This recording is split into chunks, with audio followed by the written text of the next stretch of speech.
আসসালামু আলাইকুম everyone, welcome back to my channel. আজকে আপনাদেরকে করলার নিরামিষ রেসিপি রান্না করে দেখাবো। আশা করি আপনাদের কাছে ভালো লাগবে।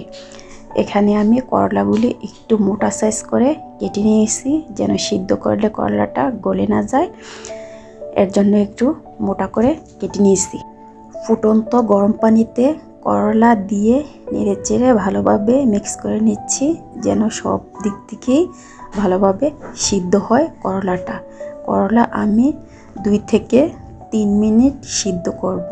ঢাকনা দিয়ে সিদ্ধ করে নিচ্ছি, যেন ভালোভাবে সিদ্ধ হয়। এই পর্যায়ে ঢাকনা উঠিয়ে আবারও নেড়েচেড়ে দিচ্ছি। কিছুটা যখন করলাটা সিদ্ধ হয়ে গেছে, এই পর্যায়ে কিন্তু করলাগুলি উঠিয়ে নিয়েছি। তো এখন একটা কড়াইতে তেল দিয়ে, তেল যখন গরম হয়ে গেছে, একটু পরিমাণ হলুদ আর লবণ দিয়ে আবারও হলুদ লবণটাকে একটু মিক্স করে নিচ্ছি, যেন করলা ভাজলে একটা সুন্দর একটা কালার বের হয়। তো এখন দিয়ে দিচ্ছি পানি জড়ানো করলা। করলাটা কম সিদ্ধ করছি, যেন ভাজলে করলাটা গলে না যায়। এই পর্যায়ে করলাটাকে চুলার জাল হাই হিটে রেখে করলা ভেজে নেব।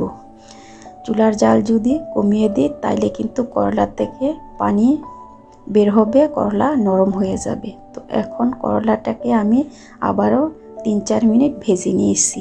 এই তেলেই দিয়ে দিচ্ছি মিডিয়াম সাইজের সিদ্ধ করা 2টা আলু। আলুগুলিকে একটু ভেঙে ছোট করে নিয়েছি। এভাবে একটু ম্যাশ করে তারপরে আলুগুলিও ভেজে নিচ্ছি। আলুগুলিও হালকা একটু ভেজে নেব, কারণ তরকারিতে যদি ভাজা ছাড়া দেয় তাইলে কিন্তু টেস্টটা ভালো লাগবে না। এ পর্যায়ে আলুগুলিও ভেজে উঠিয়ে নিচ্ছি। তো এখন দিয়ে দিচ্ছি আবারও একটু তেল, দিয়ে দিচ্ছি 2টা মিডিয়াম সাইজের পেঁয়াজ কুচি।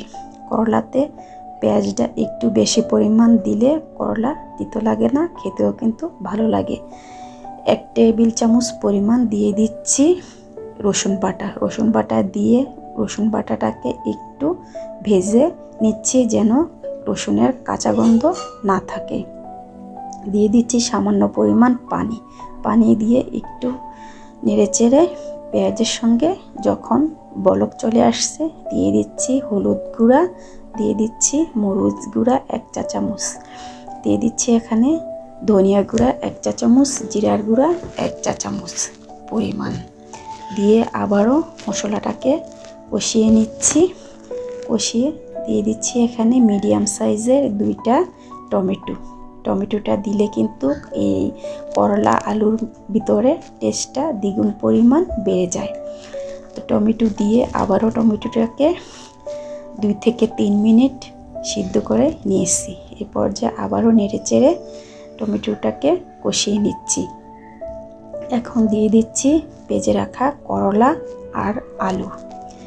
করলা আলু দিয়ে আবারও নেড়েচেড়ে কিছুক্ষণ কষিয়ে নিচ্ছি।